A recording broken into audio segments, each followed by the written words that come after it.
Assalamualaikum warahmatullahi wabarakatuh. Alhamdulillahi rabbil alamin. Wa bihi nasta'inuhu ala umuri dunya waddin. Asyhadu an la ilaha illallah wahdahu la syarika lah. Wa asyhadu anna Muhammadan abduhu wa rasuluh. Allahumma salli wa sallim wa barik ala Muhammad wa ala alihi wa ala ashabihi ajma'in. Amma ba'd. Qala Allah Ta'ala fil kitabihil karim. A'udzu billahi minasy syaithanir rajim. Ya ayyuhalladzina amanu taqullaha wa qulu qawlan shadidan. يصلح لكم أعمالكم ويغفر لكم ذنوبكم ومن يطع الله ورسوله فقد فاز فوزا عظيما. Jamaah subuh rahimakumullah. Marilah kita senantiasa bersyukur kepada Allah atas segala nikmat yang sudah diberikan kepada kita semuanya, sehingga kita masih diberi kemudahan-kemudahan di dalam menjalankan seluruh aktivitas kita dalam rangka berlomba-lomba di dalam kebaikan. Kita sebagai orang yang mengaku beriman, orang yang menyatakan diri mengakui keimanan kepada Allah, keimanan kepada malaikat Allah, keimanan kepada kitab Allah, kepada rasul-rasul Allah, kepada hari akhir dan kepada takdir.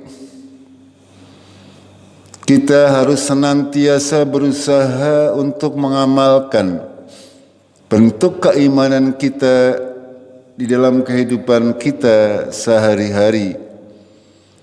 Seorang yang mengaku beriman kepada Allah tidak cukup hanya dengan perkataannya saja, akan tetapi harus disertai dengan keyakinan yang menunjukkan terkait keimanannya tersebut. Ketika seorang mengakui beriman kepada Allah, maka dia harus juga mengimani apa-apa yang menjadi sifat Allah, menjadi kekuasaan Allah, menjadi qadrat dan iradat Allah. Semuanya harus kita imani secara sempurna agar kita benar-benar menjadi orang yang beriman. Seorang yang beriman, mengaku beriman kepada Allah misalnya, tidak menganggap ada hal-hal yang bisa dilakukan oleh makhluk yang hanya bisa dilakukan oleh Allah Tabaraka wa Ta'ala. Sehingga orang yang beriman kepada Allah Tabaraka wa Ta'ala tidak mempercayai misalnya ada orang yang bisa mengatur hujan, ada orang yang bisa mengetahui hal yang gaib, tidak ada orang yang bisa mengatur seluruh sendi kehidupan kita. Kalau kita mengaku beriman kepada Allah, sudah barang tentu tidak akan pernah beriman kepada dukun misalnya. Karena yang gaib ini milik Allah, yang mengetahui hanya Allah. Itu. Begitu juga ketika Allah memerintahkan segala sesuatu di dalam Al-Quranul Karim, maka kita mengimaninya dengan keimanan yang sungguh-sungguh. Salah satu contoh, Allah berfirman dalam Al-Quran, A'udzu billahi minasyaitonir rajim. Man dalladzi yuqridullaha qardan hasanan fayudha'ifhu lahu ad'afan katsira. Wallahu yabsutu wa yarzuqu wa ilaihi turja'un. Barang siapa memberikan pinjaman kepada Allah, pinjaman yang baik, maka Allah akan melipat gandakan pinjamannya tersebut. dan Allah menyempitkan dan meluaskan rezeki, dan kepadanya lah semuanya akan kembali. Itu salah satu contoh ayat yang sangat mulia. Kalau kita mengaku beriman kepada Allah Tabaraka wa Ta'ala, sudah barang tentu kita akan berusaha berlomba-lomba meminjamkan kepada Allah apa-apa yang kita miliki, baik tenaga, baik pikiran, baik harta, baik bahkan nyawa kita pinjamkan kepada Allah. Kenapa lah? Pasti Allah akan melipat gandakan.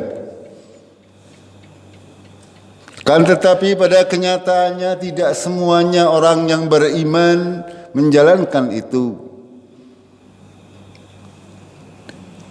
Mengaku beriman kepada Al-Quran akan tetapi tidak mau menjalankan apa-apa yang ada di dalam Al-Quran. Itu artinya keimanan kita belum sempurna. Dalam ayat yang lain Allah berfirman, "Lan tanalul birra hatta tunfiqu mimma tuhibbun." Contoh, kamu tidak akan bisa mendapatkan kebaikan yang sempurna sampai kalian menyedekahkan apa-apa yang kalian cintai. Kita pada umumnya sebagai manusia sangat cinta kepada harta. Gina mboten? Nggih. Nah, kita diuji oleh Allah.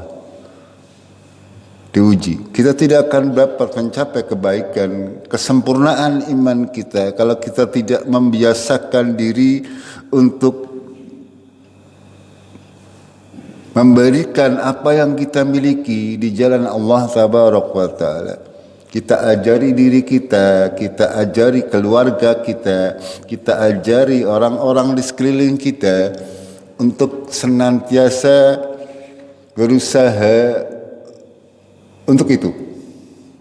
Karena memang terkait harta sekali lagi akan sangat memberatkan bagi hati kita. Karena pada kecenderungan kita sebagai manusia suka terhadap harta. Betimbok orang madang ngesuk. Ini betul. Itu secara umum. Makanya Rasulullah bersabda, as-sadaqatu burhan. Ya, sedekah itu burhan. Bukti dari bentuk keimanan kita kepada Allah Tabaraka wa Ta'ala. Karena ibadah-ibadah yang lain pada umumnya kita tidak perlu mengeluarkan biaya. Jemaah rahimakumullah, kita masih akan melanjutkan kajian menggapai derajat ketakwaan dari puasa kita.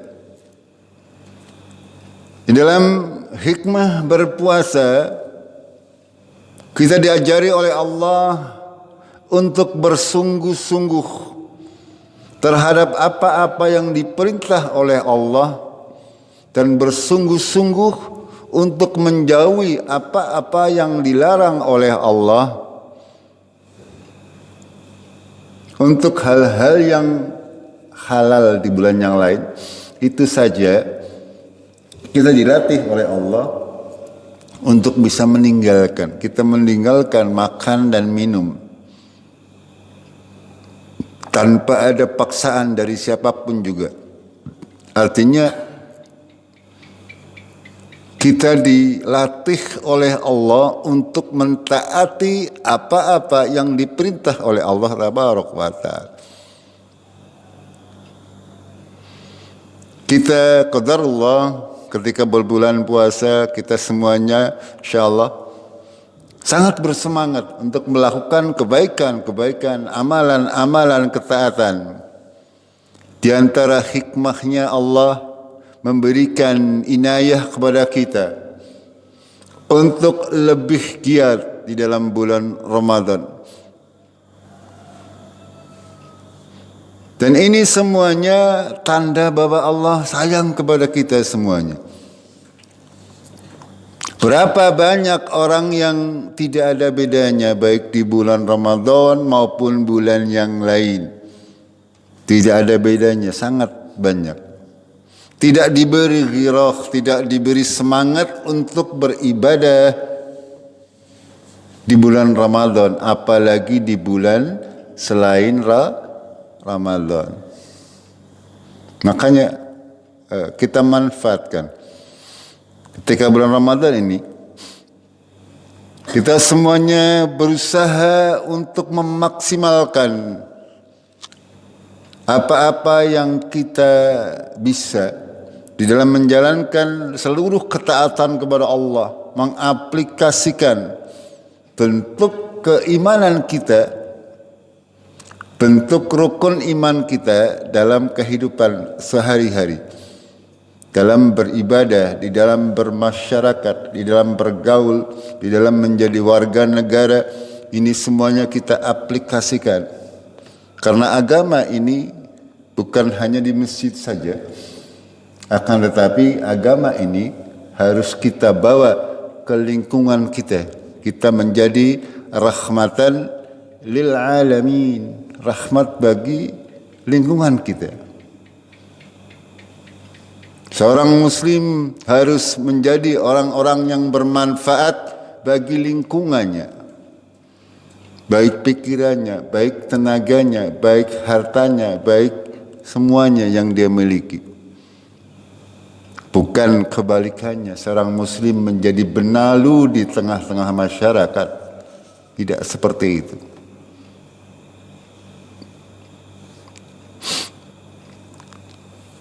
Kita dilatih oleh Allah untuk beribadah, beranjak menjadi lebih baik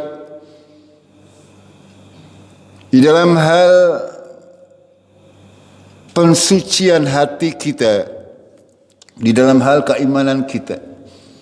Kita dididik oleh Allah di bulan puasa ini untuk senantiasa bahwasanya semua yang kita lakukan karena Allah, semua yang tidak kita lakukan juga karena Allah.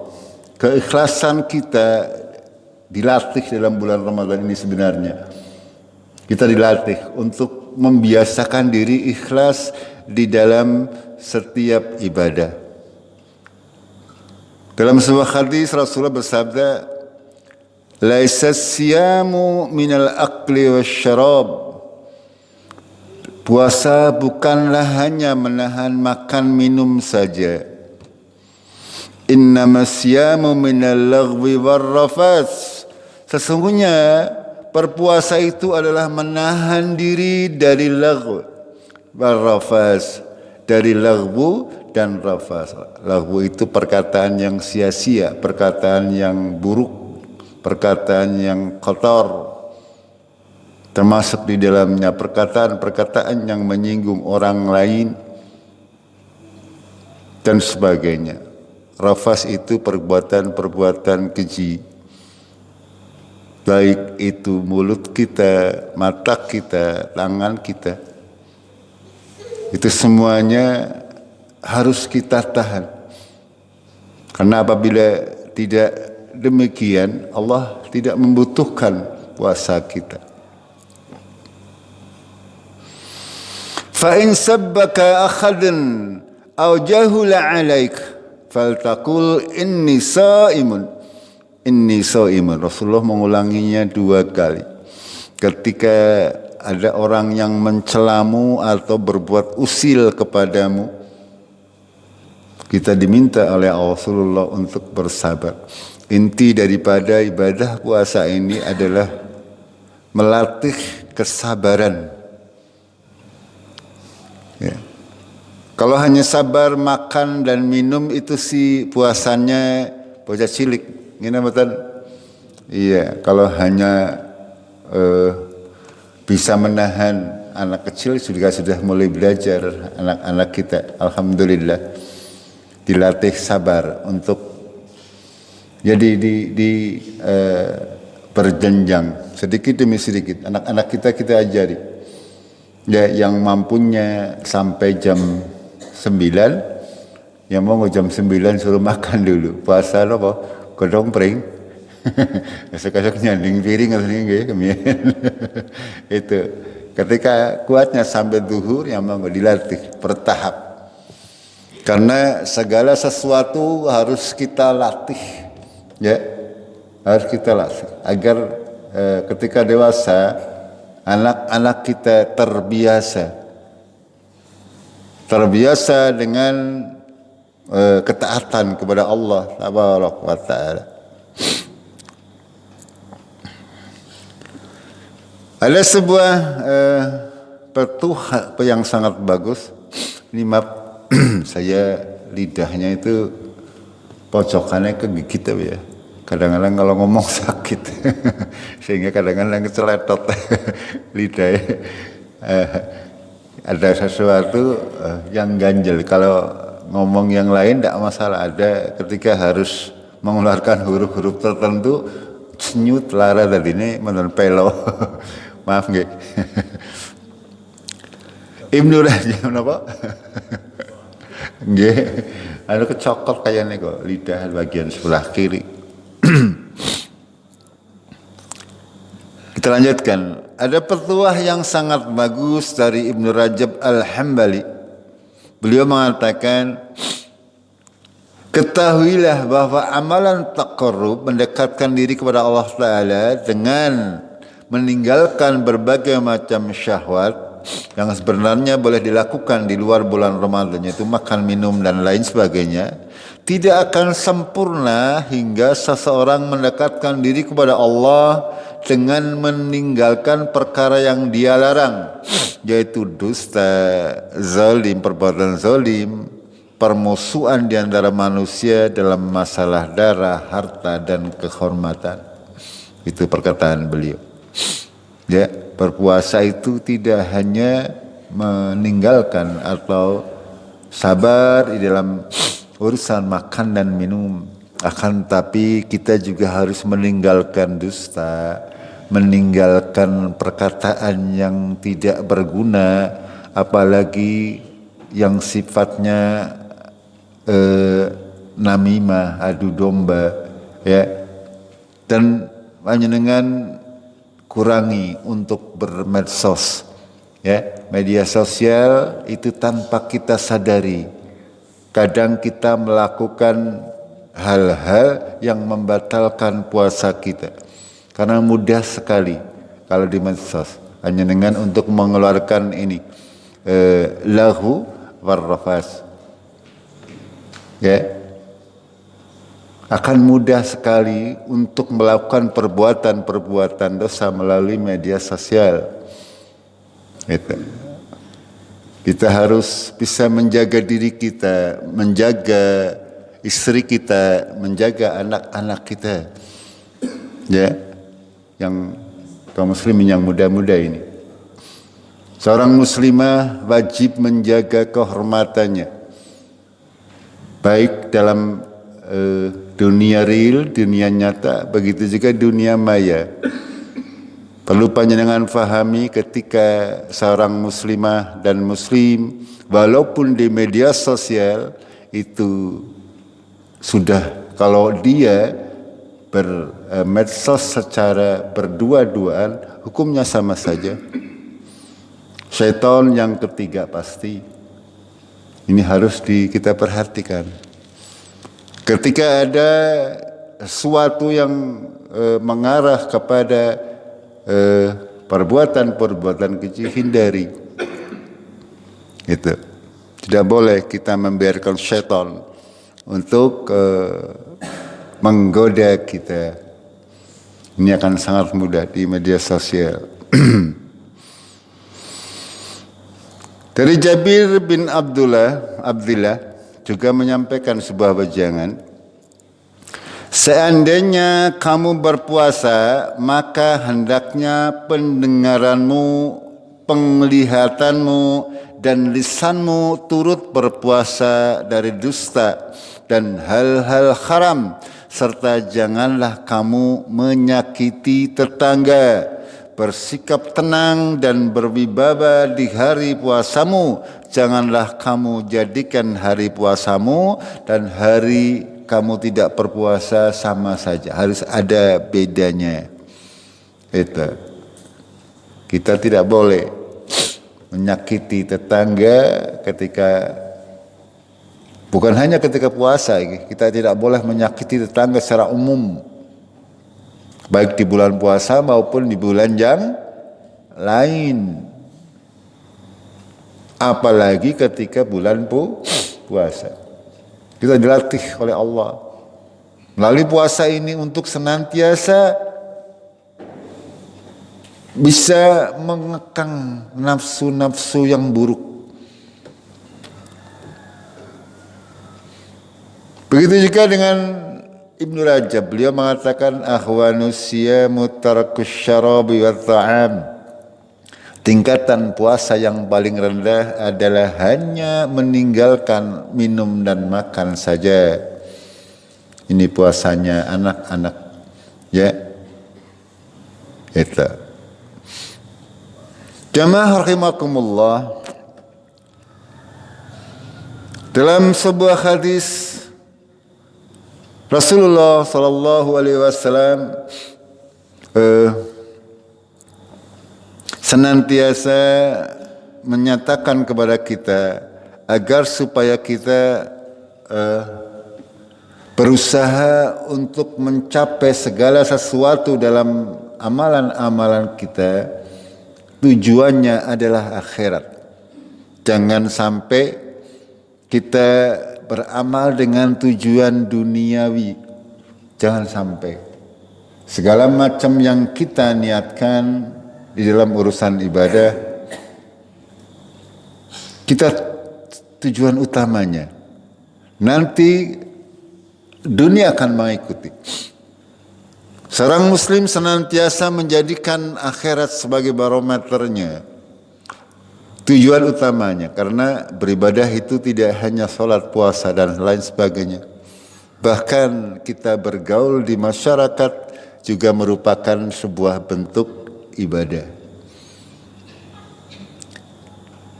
Di antara hikmah-hikmah berpuasa, kita semuanya mungkin merasakan kebaikan-kebaikan dalam urusan kesehatan mungkin.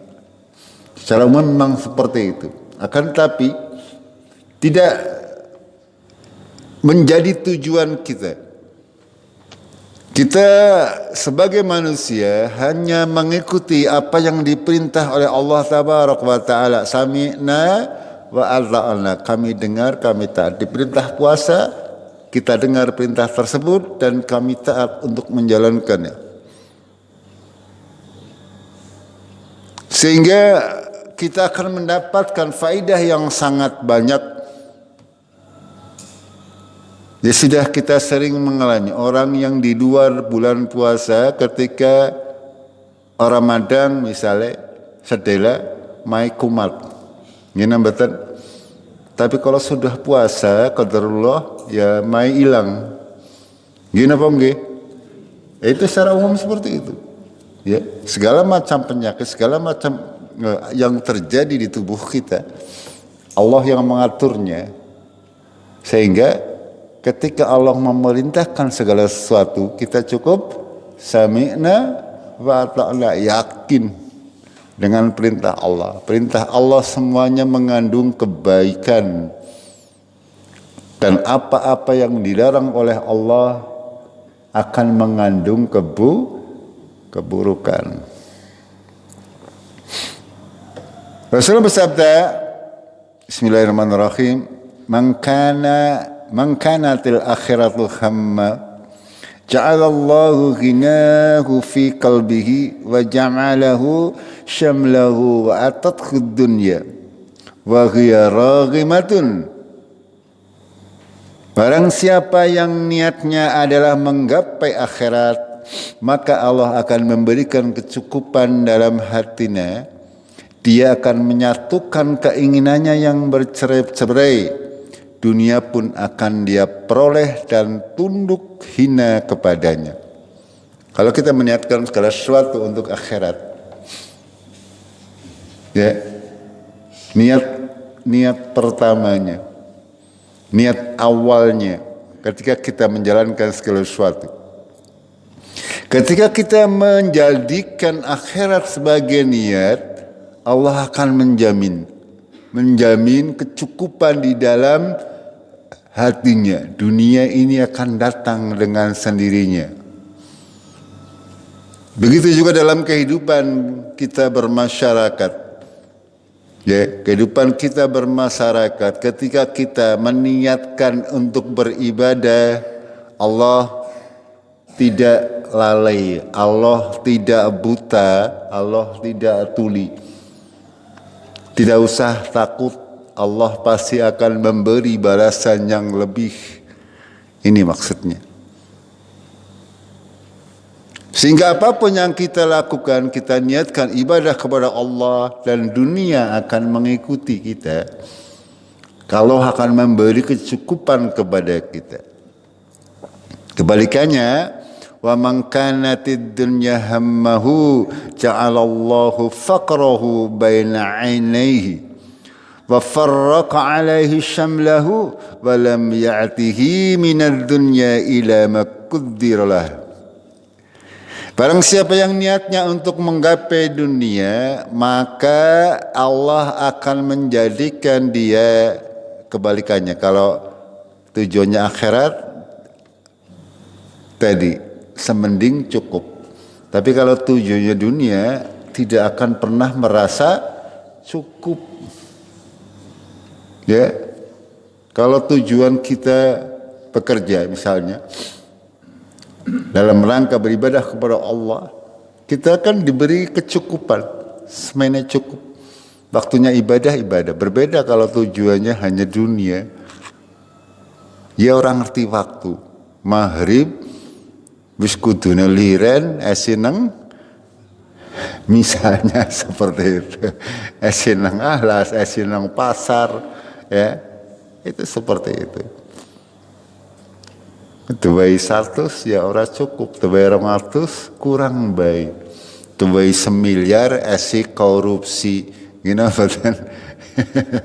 Iya, ora cukup karena hatinya dipenuhi dengan tujuan dunia.